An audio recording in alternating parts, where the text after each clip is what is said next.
Follow that rainbow road. It's Comics and Shots, a completely improvised, semi-comedic musing by Howard Stern's Mick the Nerd and YouTube and TikTok's Mick the Man.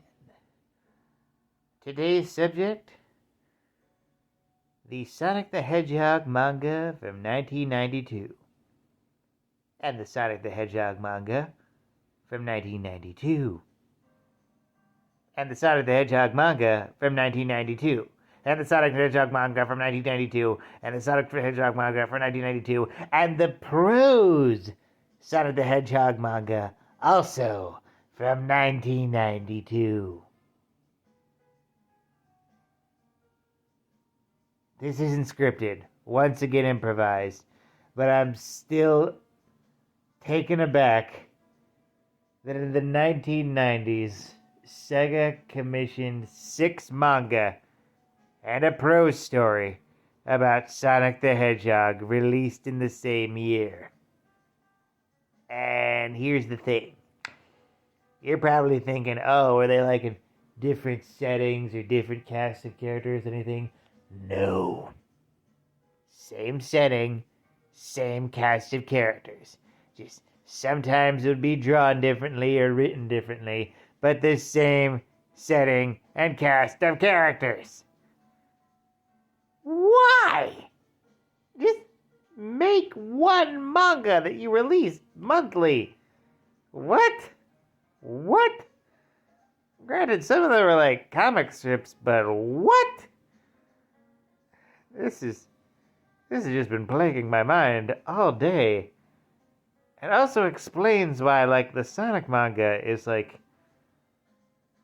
practically lost media, because most likely Sega bit off way more than they can chew, and after each book was released, they were too confused about which strip goes to which what, and yeah, because some of the manga, I've read like at least 3 different of the ones. Like I said, lost media, it's not all out there. And they have the same vibe, and you know, Sonic is a 10-year-old hedgehog named Nicky who gets bullied by a lizard named Anton whenever he's hanging out with his girlfriend Amy, whose name also starts with an E in the manga. E-I-M-I? Yeah. She has a shirt with the letter E on it. So that's something to think about.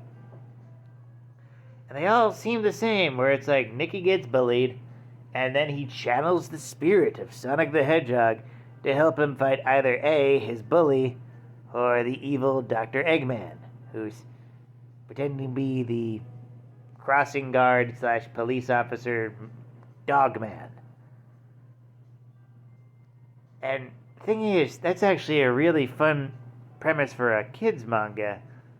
But once again, 6 books in the same year with the same premise.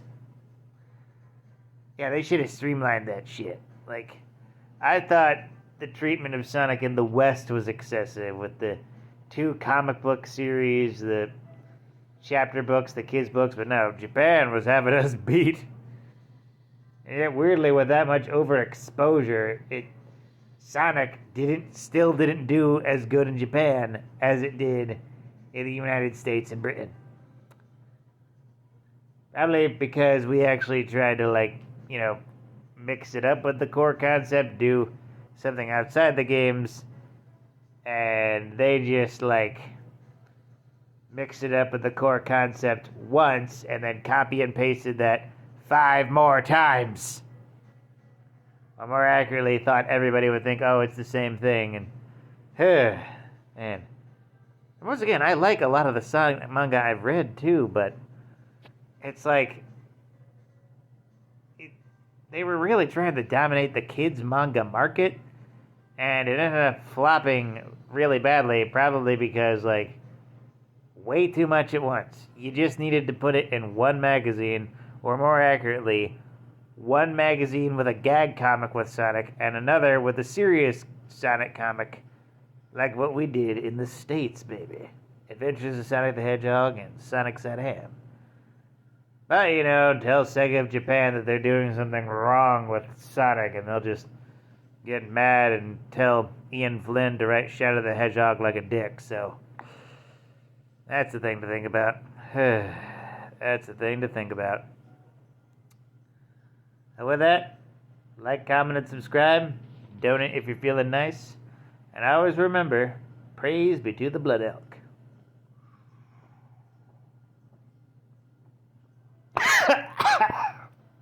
That's the pepper.